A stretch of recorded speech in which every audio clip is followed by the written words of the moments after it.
wanted to be one of the best basketball players to ever play. Anything else that was outside of that lane, I didn't have time for. I played games with the flu. I played games with 102-degree fever, man. Power. This obstacle cannot define me. It's not going to cripple me. It's not going to be responsible for me stepping away for the game that I love. I'm going to step away on my own terms, because when I retire, I didn't want to have to say, I wish I would have done more. I would watch Magic play, I'd watch Michael play, and I would see them do these unbelievable things, and I'd say, you know, can I get to that level? I don't know, but let's find out.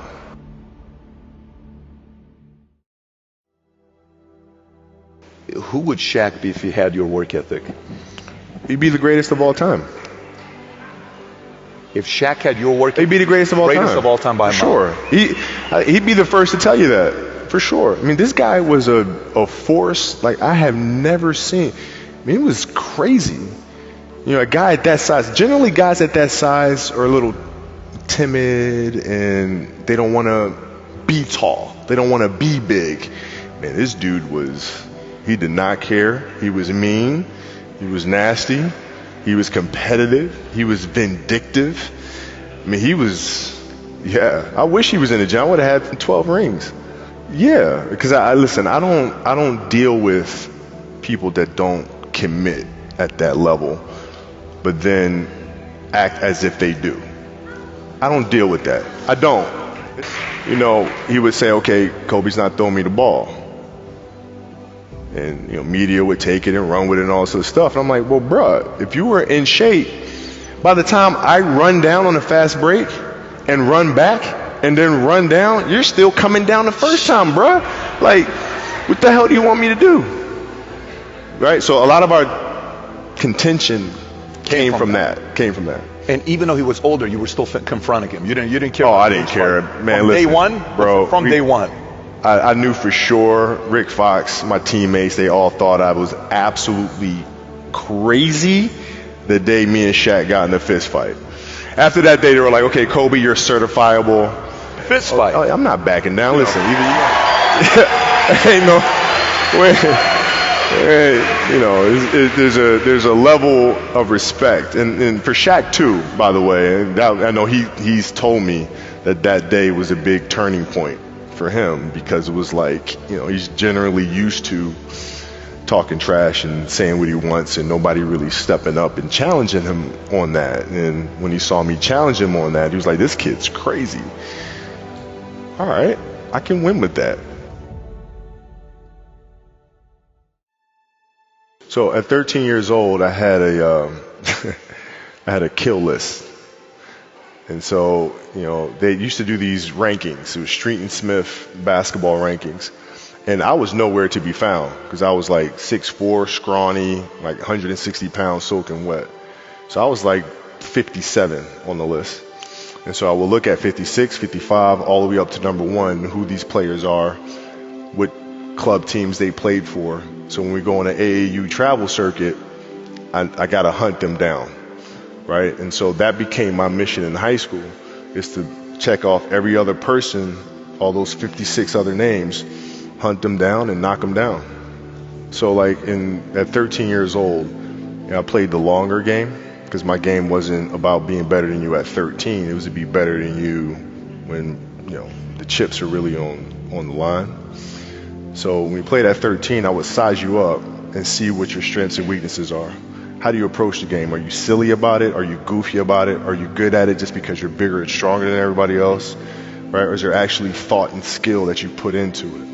Right? And when I'd play to my weaknesses. I wouldn't play to my strengths. I played to my weaknesses. Because when you're playing summer basketball, there's so many games. So there's not a lot of skill work being done. So when are you going to get better? Right? When you're playing in competition situations, you're only playing to your strengths. Why? Because you want to win. Right? So what I would do, I was work on the things during those games that I was weak at. Left hand, pull up jump shot, post game. Right? So I have a strategy. And so then fast forward to when I'm 17 and my game is completely well rounded, and that player at 13 that I saw at 13 is still doing the same shit at 17. Now you got a problem. That's right. okay, I shot 5 air balls on national TV in front of millions of people that cost us the series, and I'm 18, I'm fine, dude. Well, you know, you got to look at the reality of the situation. You know, like for me, it's not, you know, you kind of got to get over yourself. Like, it's not about you, man. Like, oh, okay, you feel embarrassed. You're not that important. Like, get over yourself. That's where you go. Get over yourself, right? Like, you're worried about how people may perceive you, and like you're walking around and it's embarrassing because you shot 5 air balls. Get over yourself, right? And then after that, it's okay, well, why did those air balls happen? Got it. High school, year before, we played 35 games, max, right? Week in between, spaced out, plenty of time to rest. In the NBA, it's back to back to back to back to back to back to back. I didn't have the legs. So you look at the shot, every shot was online. Every shot was online, but every shot was short, right? I got to get stronger. I got to train differently. The weight training program that I'm doing, I got to tailor it for an 82-game season so that when the playoffs come around, my legs are stronger and that ball gets there. So I look at it with rationale and say, okay, well, the reason why I shot air balls is because my legs aren't there. I go, well, next year they'll be there. That was it. Done. And we had a game against Toronto in 2000, and Vince was tearing the league up. My back was jacked. But like the perception of that, like what? Kobe's missing the game against Toronto and Vince Carter because man, my back was really spasming. But people will be like, what? Oh, he's ducking Vince. Excuse me? No, I don't think so.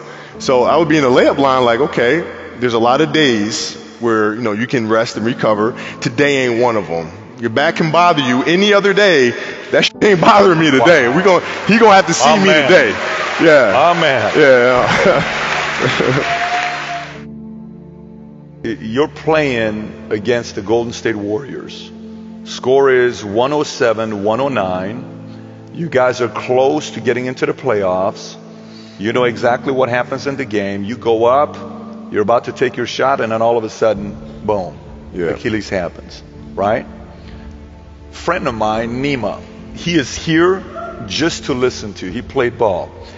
And he told me, he says, Patrick, I don't think you understand. He says, when I tore my Achilles in high school, he says, 4 friends of mine dragged me to my hospital. I was crying from there straight to the hospital. He says, I have no clue how the hell this guy did it. He went and hit the free throws, and then you walked off the stage. Yeah. And then you got the surgery done. Yeah. How the hell do you tolerate that kind of pain? You know, I use this. I tell this example, and I think this is the best way to explain it.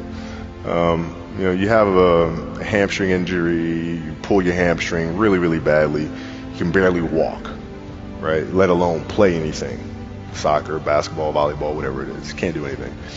You're at home, all of a sudden a fire breaks out in the home, right? Your kids are upstairs, you know, wife is wherever she may be, you know, it's going down, right? I'm willing to bet that you're going to forget about your hamstring. You're going to sprint upstairs. You're going to grab your kids. You know, make sure your wife's good. You're getting out of that house. The lives of your family are more important than the injury of your hamstring. And so when the game is more important than the injury itself, you don't feel that. But you go into the locker room, and then one of the reporters comes up to you and he says to you, Kobe, are you convinced that they told you it's probably torn Achilles? They're going to do an MRI. Are you pretty convinced that's what it is? And your answer is yeah. Then one of the reporters says, but if anyone is going to get through this, it's probably you, right? You put your head down and you say, oh man. Dude, wow. Achilles were like the kiss of death for athletes. Like, yes. I don't know if I can do this. I don't know. There's so many factors. There's the surgery that has to take place. The surgery has to go well, right? And then just, it's a tendon. I'm not dealing with anything that's muscular or things that I can control. I can't control a tendon. You know what I'm saying? So, like, I don't know. And then thinking about what that process of recovery is going to look like. It's a long one. Do I want to do that shit? I don't know if I want to do it. I don't know. So that was the hardest part. You don't know if you want to do it, or you don't know if you are going to be able to come back from it. Both. Oh, like, both I don't know if I can do it. I don't know if I want to do it. Got it. I mean, it's a long, long Yes. process. But like, when I went in the trainer's room, my kids are in there, and they're looking at you and stuff, and I'm looking at them, and I'm like, it's all right. Dad's gonna be all right. Mm-hmm. It'll be fine. It'll be all right. It'll be all right. It'll be all right. As a parent, you gotta set the example. You gotta set the example. This is another obstacle. This obstacle cannot define me. It's not going to cripple me. It's not going to be responsible for me stepping away for the game that I love. I'm going to step away on my own terms. And that's when the decision was made that, you know what? I'm doing it. I'm doing it. You're a freaking beast, guy. Yeah, hey.